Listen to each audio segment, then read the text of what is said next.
Hey fellow photographers, welcome to another fantastic tutorial of Dxo Photolab 6, a beautiful and awesome software to bring the best detail possible from your image.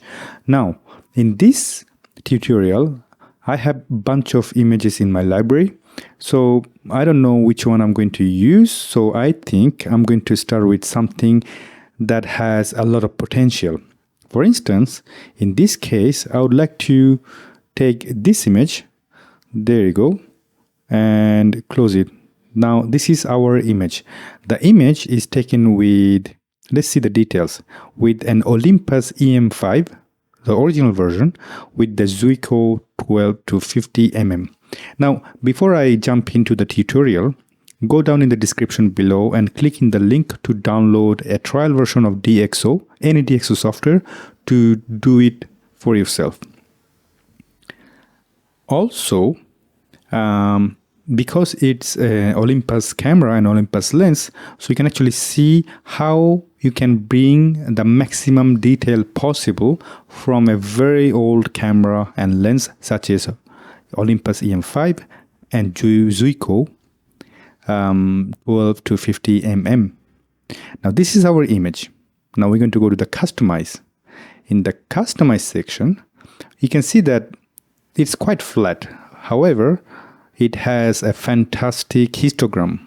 So the automatic version of the Olympus camera did a very good job to make sure that white balance is right, the exposure is not right, nothing is too exposed, which is already a very good news. Now we can click in this button and can see that the blue at the bottom are the underexposed area, which is totally fine.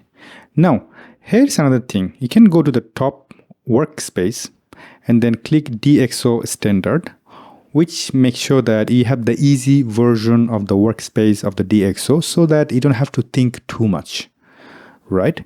Now we're going to go to the basic tool, or we can just click separately and then start from the exposure.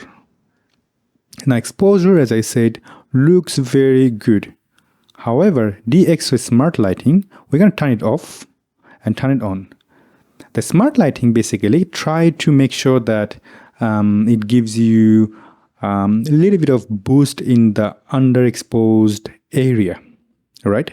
Now, that looks pretty okay to me, but I can actually play with it by raising the intensity slider up or down. So I'm going to turn it off and on. So far, we are looking good here. Now, in the selective tone, I don't really like sliders, to be honest with you. So I leave the highlights, mid-tone, shadow, blacks alone.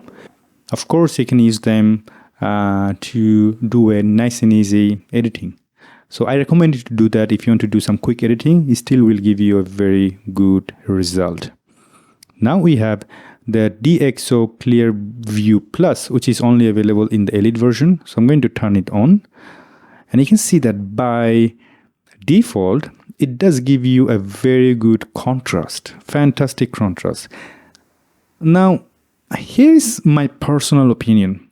When I turn it on, of course, especially in this area, I'm going to turn my sidebar off to give you a better idea. What I was going to say that if you turn it off, I quite like the cloud. I actually like this mystic looking cloud of it. So what happening is that it's giving an overall contrast everywhere.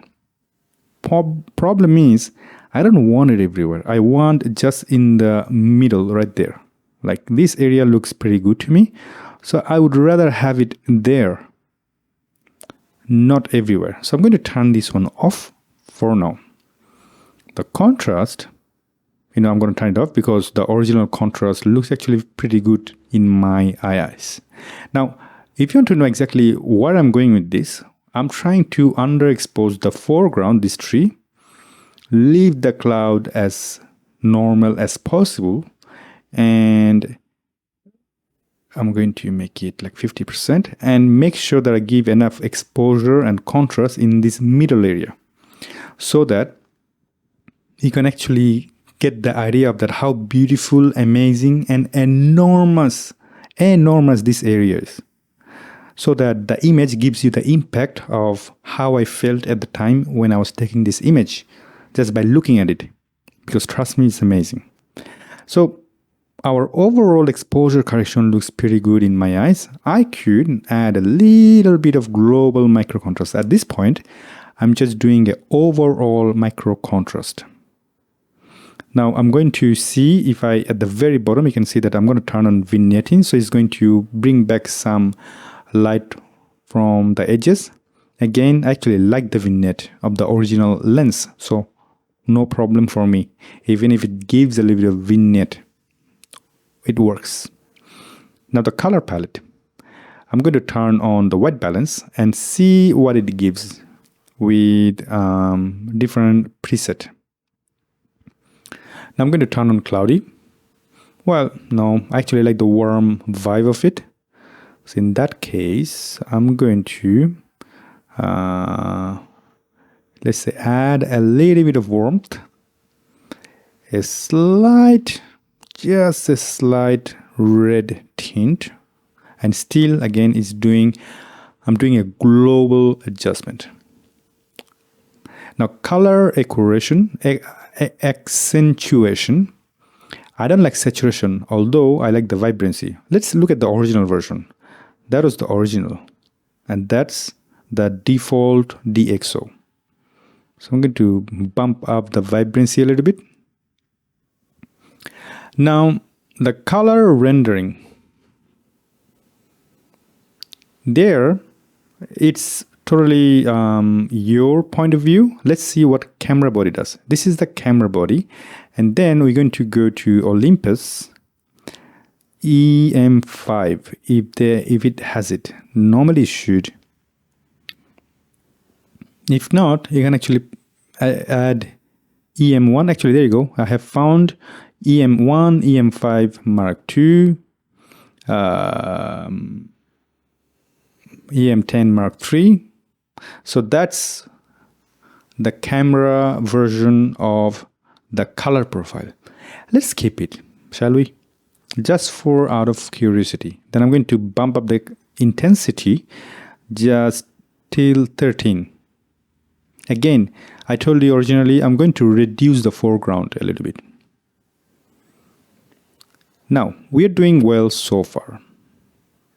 Here I have the HSL, the famous HSL. I'm going to play a game here. Let's see if I can change the color of the green area. Let's try it. Because I think I can do something about the yellow tone. I don't want to modify it too much. Sincerely, I'm just going to give it a little bit more green tone rather than the yellow orange tone. So let's see. Too much. So this is my silent editing. I'm trying to explain to you as I edit, but time to time I will have some silent pause because I'm analyzing the situation. That's what you do in reality. Now, this looks exactly how it should be while I was there. Now, pretty straightforward. So far, I don't know how long it's been taking, probably 5 minutes. Now, the color section, the global color section, looking very well. I'm going to turn this one off. Now, let's do a before and after comparison. So this is our after version, and that's before. So after and before. So if I zoom in a little bit, there you go. So before and after. So it's not done yet because we still have to do a lot of corrections, such as especially the optical correction. So color is done. We are here in the noise reduction and optical correction. Of course, you heard about the D prime and D prime XD. I personally would not use the D prime. The reason behind it, because it's already a low ISO image. It does have a little bit of a color noise. So I'm going to turn this one on and start with the high quality and see exactly what it's giving. So the high quality already giving a pretty good result in my eyes. But out of curiosity, I'm going to zoom in as much as I can and go to the dip prime XD. It might take about a good 20 seconds to 30 seconds. So I'm going to turn off and on. Again, off and on. You know, the difference between the high quality and the Deep Prime XD is not enormous, again, because it's already a low ISO image. So using the best quality noise reduction, in my opinion, would be overkill, if not might do some problem in terms of the image quality. Now, the lens sharpness is not your typical sharpness. The reason behind, I'm going to turn off again. I want you to pay attention to the blur area. So this is the blur-ish area. And I want you to pay attention, like a really good attention. I'm going to turn this one on and see that there's a lot more detail just came out. And in my opinion, it looks very, very good. So I'm going to turn this one on. The lens sharpness is essentially, it's not traditional sharpness, as I said. It's essentially the, after all the work the Dxo done, it tried to bring back a maximum detail possible from the lens. Then you can add more sharpness if you wish to. Now, everything else tend to be unnecessary in my opinion. We did the majority, the general sharpness and noise reduction, they are done. Don't need to waste too much time in it. I'm going to pay attention to other details just in case if I miss anything. Looks like I'm good. Now we're going to the geometric part. Before I go there, I would like to show you again the before and after. So I'm going to zoom in. And I will take some time and I will try to show you the before. This is the before and after. Especially that it became a lot better even at 100, more than 100% zoom in. You can see a lot more details, which is pretty incredible. All right, moving on. In this case, our horizon and everything look good. You know, in terms of the crop, I would like to crop the bottom part. So I'm going to pull up just a little bit right there. And that should be it. Let's zoom in a little bit so that you can see. I'll turn on the distortion. That's the automatic distortion correction. So that's before, that's after. You can see that it's doing left and right. Turn on, turn off, turn on, turn off. Okay, you get the idea. You did a very good job. That's obviously awesome Dxo correction, which I love. Now we are at the local adjustment. This is where we're going to do our lot of work. Especially, I'm going to start with the foreground. Now foreground, straightforward. I'm going to right click. No, I have to turn on the local adjustment. Then turn off the compare version. Then right click at the bottom. Now, I'm going to pull up this tool. Reduce the, let's say, exposure just a notch, but not too much though, because you still need it. So what I'm going to do, I'm going to, sorry, that's my fault.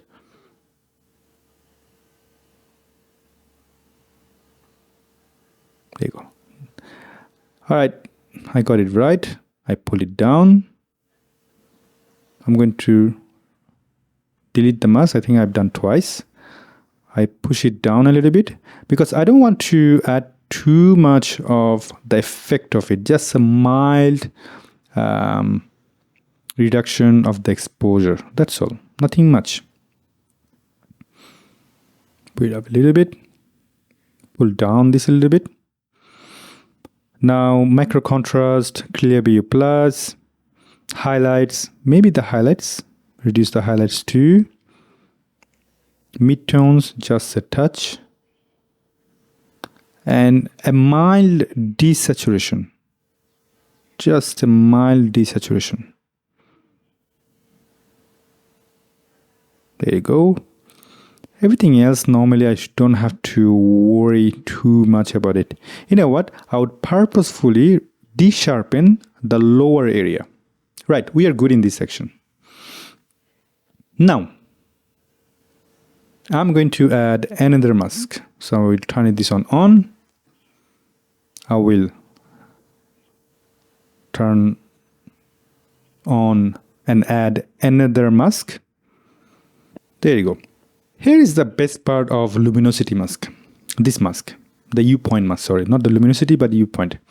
How do you supposed to know exactly where you are using your effect?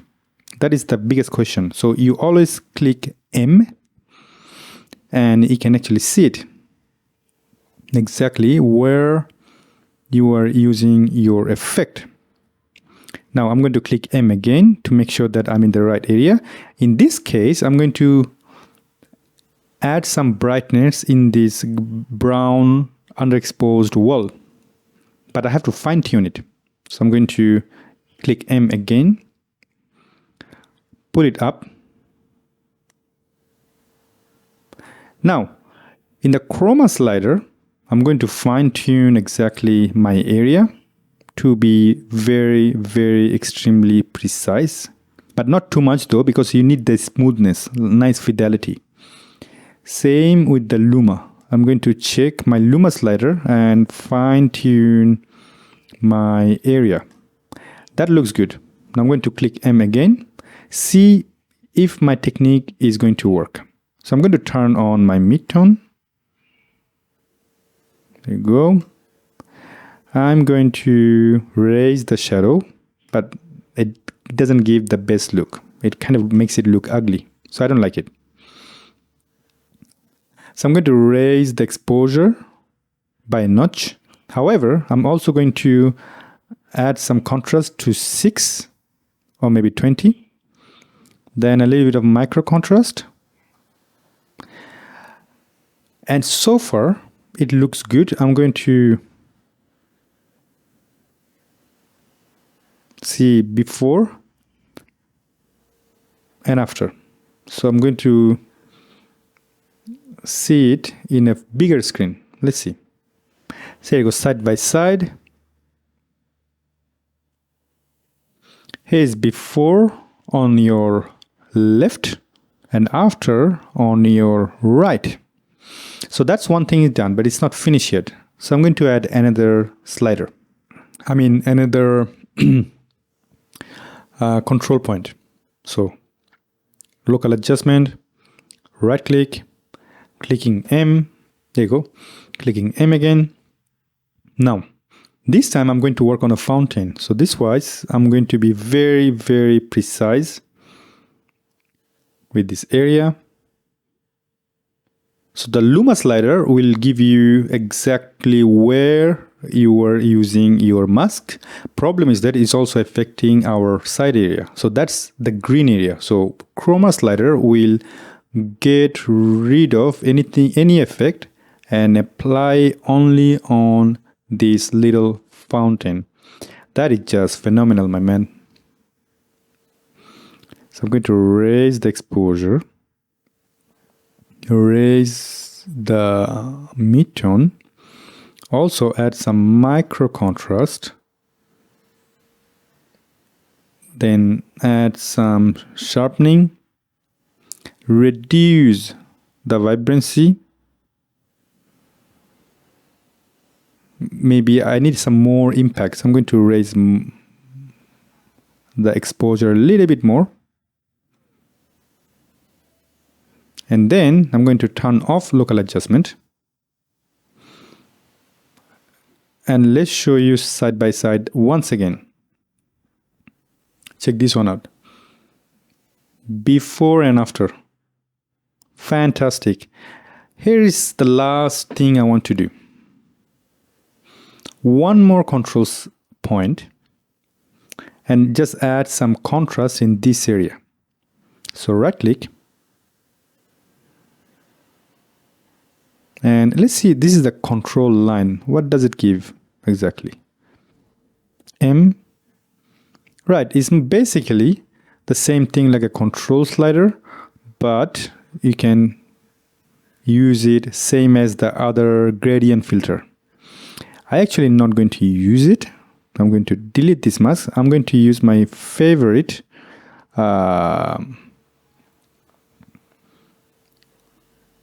control point. Right, so we are here. I'm going to use my chroma slider to be precise. There you go, looking good. Luma slider maybe reduce a little bit.